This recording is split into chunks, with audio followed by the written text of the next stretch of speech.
अब क्या है, इस काल ने तो हमारे को बुरी तरह फंसा रखा पुण्यात्मा, सच कर मान लेना। पहले तो दुख में पीड़ रखा, अब परमात्मा के दरबार में आओगे आपको सुख होगा, और सुख में फिर आपने सोचोगे ठीक काम चल रहा है, अरे थोड़े दिन में फिर भूल पड़ने लग जाएगी। तो इसके लिए परमात्मा कहते हैं, सुख के माथे पत्थर पड़ो, नाम हृदय से जावे, बलिहारी उस दुख के जो पल पल नाम रटावे। अब कबीर साहब कहते हैं, आपने ये धारणा बनानी चाहिए कि आग लगाई से सुख का जिससे भगवान की भूल पड़े।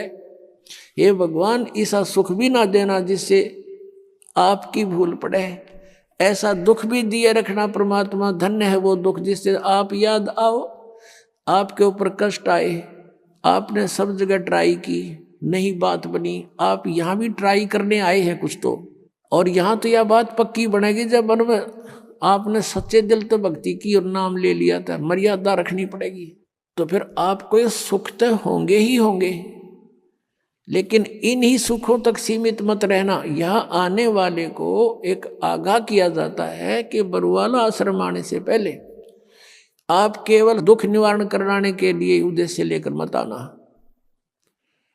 यहाँ उद्देश्य लेकर आओ कि हमने जन्म मृत्यु के कैर से बचना है।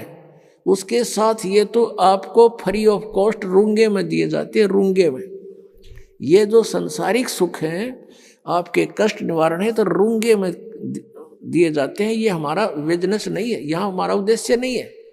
अब जैसे पहले समय में गांव में कोई ये सब्जी बेचने आया करते और कोई फल फ्रूट भी बेचने आते थे, तो वो कैसे सौदा करा करती थी हमारी दादी। उस समय ऐसे सौदे हुआ करते थे जैसे गेहूं का बेला भर लेगी और उसकी तराजू में डाल दिया, और वो उसको कणक के कोई 2 बार कोई 1.5 बार ऐसा, उसके बदले में 2 बार जैसे सब्जी तोल दी गेहूं के बदले में। वो तो ले लिया जो लेना था माई ने, वो जो सौदा करना था वो तो कर लिया। उस गेहूं के 1 बेले यानी 1 किलो के बदले में 2 किलो 2 बार तोल ली वह सब्जी, जो उसका रेट था वो ले लिया।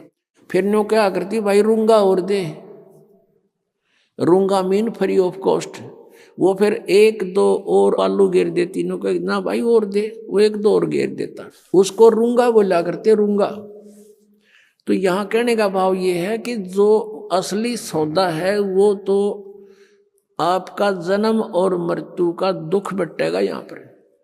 और जो ये संसारी छोटे मोटे कष्ट आपके ऊपर हैं, कोई घाटे बाधे के दुख हैं, ये तो रूंगे में दिए जाएंगे यहाँ पर आपको, रूंगे में फ्री में। ये सौदा नहीं हमारा, ये तो आप डिमांड करते हो इसलिए ठा के दे दिए 2 आलू खा लो।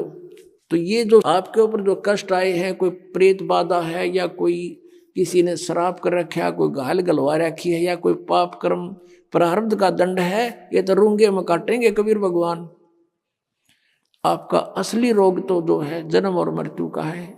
अब क्या बताते हैं, नर से तू पशुआ की जय गद्दा बैल बनाई, ये 56 भोग कहाँ मन बोरे, कि तकुरेड़ी चरणे दाई।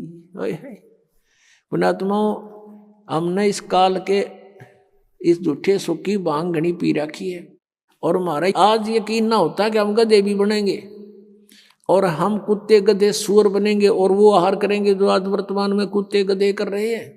उसके लिए याद दिलाते हैं, सुखदेव ने 84 भुगती बना पजावे खरवो, तेरी क्या बुनियाद पुरानी, तू पेंडा पंथ पकड़ वो।